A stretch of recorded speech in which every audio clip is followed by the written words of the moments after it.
증상이 발생하고 언제까지 병원을 찾아야 됩니까? 중요한 포인트입니다. 네. 3시간. 3시간, 정확히 3시간 이내에 가야지 살릴 수 있고 그다음에 뇌졸중 후유증을 줄일 수가 있는데요. 3시간을 그래서 골든 타임이라고 우리가 표현을 합니다. 이제 뇌에 혈액이 공급이 안 되게 되면 보통 20초가 지나게 되면 뇌세포가 마비가 되기 시작한다고 그래요. 그다음에 4분 정도가 되면 4분이 지나면 뇌세포는 죽게 돼 있는데 네. 우리 뇌는 굉장히 중요한 기관이잖아요. 그래서 일부 뇌세포가 죽이려고 하면은 다른 혈관, 우리가 척부 혈관이라고 그러는데요. 한 곳에 혈관이 막히게 되면 다른 부위 혈관이 이렇게 서포트를 하게 돼 있어요. 그래서 뇌 기능을 유지를 하게 되는데 이렇게 쭉 유지를 하다가 3시간이 지나면 그 기능도 떨어지게 돼 있습니다. 그래서 3시간이 지나게 되면 네. 영구적으로 뇌세포는 손상이 되게 돼 있습니다. 그래서 3시간을 굉장히 정확하게 지켜야 되겠고 하나 중요한 건 뭐냐면 뇌세포는 죽게 되게 되면 회복이 안 된다는 거예요. 그렇죠. 네. 다른 신경들, 말초신경이나 이것은 어떤 복구가 될 수가 있는데 뇌신경, 뇌 이런 것은 절대 회복이 안 되는. 근데 저희가 이제 뭐 뇌졸중 발생했을 때 아무리 119에 그 전화를 했더라도 저희가 직접 할 수 있는 응급조치나 뭐 그런 게 따로 있는지 그게 궁금합니다. 네, 그것 중요한데요. 그래서 준비한 게 있습니다. 아, 뇌졸중 환자에게 해도 되는 응급조치. 지금 이 3가지가 쭉 있는데 어떻게 해야 될까? 첫 번째 몸을 흔든다. 두 번째 물을 먹인다. 세 번째 손가락을 딴다. 엄마가 늘 이제 뭐 당뇨도 약간 있으시고 고지혈증 약도 드시고 하니까 약간 항상 이렇게 지나가는 말처럼 저한테 혹시 내가 갑자기 쓰러지면 손가락 10개랑 발가락 10개를 꼭 다 따줘라고 저한테 꼭 그렇게 얘기를 하셔서 저는 그걸 기억하고 있거든요. 아주 옛날에는 피를 떼서 외출혈이 났다고 그랬는데 그러지 말라고 그러던데. 3분 아니에요? 아니 손을 따는 건 체한 사람이 손을 따는 거지. 실신했는데 거기서 참 주물러가지고 실로 감아가지고. 아니, 그냥 막 따는 거죠. 막. 그 동네 아줌마들 안 모여가지고. 모르겠네. 아니 물을 좀 먹이는 게 뇌졸중 낫지 환자에게 집에서 할 수 있는 응급조치. 정답이 뭡니까? 3가지가 있는데요. 예. 3가지 전부 하시면 안 됩니다. 안 되는 거였어요? 에? 몸을 흔들어도 안 되고 물 먹이도 안 되고 손가락 따도 안 된다. 네. 3가지 전부 하시면 안 땀이 됩니다. 안 다 돼. 그럴듯했는데 말이죠. 근데 저거 손가락 다 따야 된다고 알고 계시는 어르신들이 너무 많아요. 네. 맞아요. 한 가지 좀 말씀을 드려보겠습니다. 네. 네. 몸을 흔들게 되는데 보통 이렇게 의식이 떨어지게 되면 일어나 이렇게 하고 의식을 깨우기 위해서 하는데 굉장히 위험한 행동입니다. 피가 안 통하니까 막 주물르래요. 네. 근데 자극을 주는 건 안 좋고 뭐냐면 몸을 흔들게 되면 네. 뇌출혈에 의한 뇌졸중이 온 경우에 출혈을 더 악화시킬 수가 있죠. 악화시키게 되고 또 흔들다 보면 이게 자극이 스트레스가 가해서 혈압이 더 높아지게 돼 있거든요.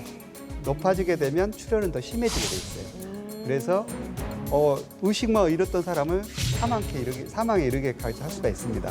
그래서 흔드는 건 절대 안 되고요. 두 번째, 물을 드시게 한다. 정신 차리고. 물을 드시게 한다거나 또 뭐 급하게 뭐 네. 약을 드시게 한다거나 또 네. 다른 여러 가지 뭐 약재 좋은 약재라고 이렇게 하시는데 굉장히 위험한 일입니다. 뭐냐면 그렇죠. 뭐냐면 뇌졸중이 오게 되면 우리가 모든 감각도 떨어지지만 반사 기능이 떨어지게 돼 있습니다. 우리가 물을 마시다가 사례가 들리면 어때요? 확 내뱉죠. 네. 굉장히 중요한 반사거든요. 왜냐하면 폐로 들어가는 이물질을 막기 위한 반사 작용이거든요. 근데 만약에 이렇게 의식이 없는 분한테 물을 드시게 한다거나 약을 드시게 한다거나 그러면 그 반사 기능이 없기 때문에 기도로 들어간다거나 이런 문제가 생길 수가 있습니다. 또 나중에 회복이 되더라도 흡인성 폐렴이라고 해서 이물질이 들어가게 되면 폐렴이 올 수도 있고 그렇기 때문에 드시게 하는 건 굉장히 안 좋습니다. 손을 따는 겁니다. 손을 딴다고 이렇게 여러 가지 있는데 이것도 굉장히 위험한 행동입니다. 어떤 뇌에 오히려 안 좋은 자극을 주기 때문에 손 따는 것도 안 좋습니다. 아니 이 3가지가 다 아니라면 글쎄요 가만히 두고 119에 전화를 할 수밖에 없나요? 그 상황에서는 어떻게 해야 맞습니다. 될까요? 실제 네. 집에서 할 수 있는 응급조치는 따로 없습니다. 따로 없고 제일 예. 중요한 건 시간이거든요. 시간. 1분 1초가 급한 상태이기 때문에 바로 119에 신고 전화를 해가지고 네. 병원을 빨리 모시고 가는 게 굉장히 중요합니다. 그 저희가 뭐 안고 이렇게 뭐 차에 태워갖고 빨리 가고 이런 것도 안 좋은 거예요? 그렇죠. 그냥 딱 그대로. 오셔가지고 전문 구급요원이 오셔가지고 하시는 게 가장 중요하겠고 이제 하실 수 있는 거라고 뭐냐면 기도 유지. 기도 유지. 그래서 넥타이 하고 있다면 넥타이 풀어드리고 네. 또 벨트를 하고 있다 타이트한 벨트에서 풀어줘가지고 호흡을 할 수 있게 해주셔야 되고 그다음에 고개를 옆으로. 왜냐하면 만약에 토하시게 되면 네. 이렇게 눕다가 보면 토하게 되면 어떻게 되겠어? 다시 들어가게 돼 있거든요. 그래서 고개를 돌리게 되면 옆으로 흘러내려서 폐로 들어가는 걸 막아주게 돼 있습니다. 몸 전체를 돌립니까? 아니 고개만. 몸을 바로 놔두고. 네, 예. 고개만 돌려가지고 따로 움직이는 건 안 좋고 그냥 누운 그 자리에서 기도 유지하고 고개만 돌려주시는 게 제일 좋습니다.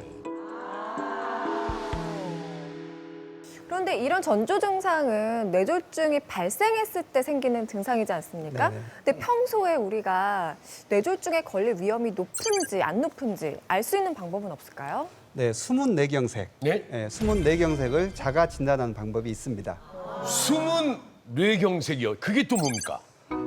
숨은 뇌경색, 그 무증상 뇌경색이라고도 하는데요. 평소 증상이 이렇게 경미해가지고 자각하지 않고 있다가 우연히 뭐 다른 검사 하다가 뇌경색이라고 진단되는 경우가 있잖아요. 이게 네. 이제 숨은 뇌경색 혹은 무증상 뇌경색 이렇게 표현하는데요.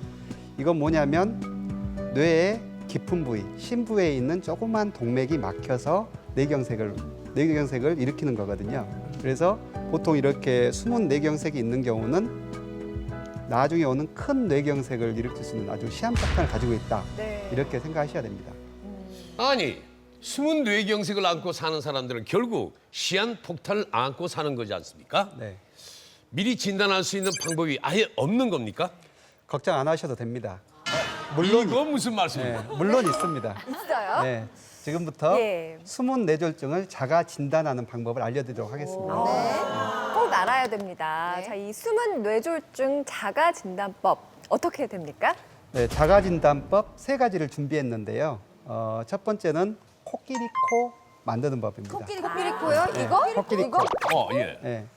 어릴 때 많이 굉장히 하잖아요. 잘하시는데 이제 네. 좀 방향을 좀 바꿀게요. 보면 먼저 왼손으로 코를 잡고 네. 오른손으로 귓볼을 잡고 아, 네, 이렇게 앞으로 하십니다. 앞으로. 네, 앞으로 하시고 네. 다음에는 풀었다가 반대로 오른손으로 코를 잡고 왼손으로 귓볼을 잡고 이것을 천천히 해가지고 한번 10회 하나 네. 둘 셋, 셋, 넷, 네. 헷갈리네. 다섯, 여섯, 일곱, 여덟, 아홉, 열. 되게 쉽네요. 굉장히 잘하시는데요. 저 너무 잘하죠? 뭐 정상입니다. 네. 아니, 코끼리 코를 10회 다 하지 못하면 어떤 문제가 생기는 건가? 다들 문제가 좀 있는 것 같은데 뭐 이렇게 잡으려다가 여기다 가고 막 처음에는 아마 익숙치 않아가지고 네. 이게 약간 헷갈릴 수가 있는데요. 네. 보통 이제 연습을 하게 되면 다 할 수가 있습니다. 자, 시청자 여러분, 이거 꼭 해보십시오. 네? 이거. 이거 이제 숙달 되면은 괜찮다고 그러잖아요. 바깥으로. 네. 안으로 말고 숙달 바깥으로. 되면. 예. 손이 바깥으로. 이게 숙달 되면은 괜찮은데 네. 이거 계속 진짜 아무리 하려고 해도 안 되면은 문제가 있는 거다. 네네 그렇습니다. 연습을 해도 안 되면요. 그렇죠. 이제 보통은 예. 이제 처음에 익숙치 않으니까 안 되지만 네. 이렇게 연습을 하게 되면 다 할 수가 있게 되거든요. 야. 굉장히 이것도 뇌의 중요한 기능 검사입니다. 그래서 기능이 정상이라고 그러면 연습을 하게 되면 다 할 수가 있습니다. 자, 다음으로 알려주실 자가 진단법은 어떤 건가요? 네, 다음에는 두 번째 방법으로 코치기 테스트를 해보겠습니다. 네, 코치기 테스트는 네. 조금 우스꽝스러울 수도 있겠지만 굉장히 중요한 진단법이기 때문에 해보겠습니다. 이건, 두 분이 마주 서서 하셔야 되거든요. 마주 앉아서든지 서서 해보셔야 되겠는데 굉장히 중요한 검사법이기 때문에 시청자를 위해서 하셔야 될 것 같습니다. 코는 비슷해요. 이 기분은 뭘까요? 자, 오영실 씨는 그럼 제가 같이 좀 도와드릴까요? 네. 제가 좀 가서 도와드릴게요. 우정현 씨하고 홍참 선생님 같이. 네네. 네. 그러면 가장 먼저 편한 본인의 편한 검지를 이렇게 세워주시면 되겠습니다. 마주보고 세우고 그다음에 검사하고 싶으신 분이 검지를 본인의 코에 갖다 대는 겁니다. 코에 대고 다음에 떼서 상대방의 검지에 마주치는 겁니다. 대고 자, 다시 한번 다시 코로 갔다 코로 갔다 이게 끝이에요? 네. 그다음에 이제 제가 계속 한번 해보시면은 자 그럼 따라가요? 네, 이걸 바꿨을 때 이게 따라오는지를 검사하면 돼요. 자, 다시 해볼게요. 자.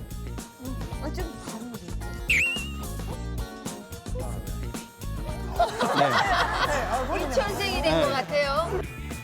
아, 게임하는 것 같아요. 네, 네. 야 잘한다. 이제 나왔다.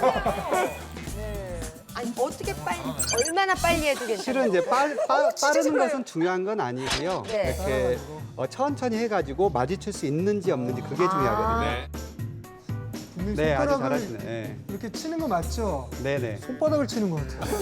이 손에 뇌졸중이 발생하면 이런 조화로운 기능을 다 못하게 돼 있습니다. 그래서 이 아까 코치기 이 검사법은 손의 기능을 검사하는 검사법입니다. 마지막 숨은 뇌졸중 자가진단법은 어떤 세 겁니까? 번째요. 네, 세 번째 마지막으로 균형 잡기 검사법인데요. 이제 어떻게 하냐면 우리가 평형대 위에 올라갔다고 생각을 하고 네.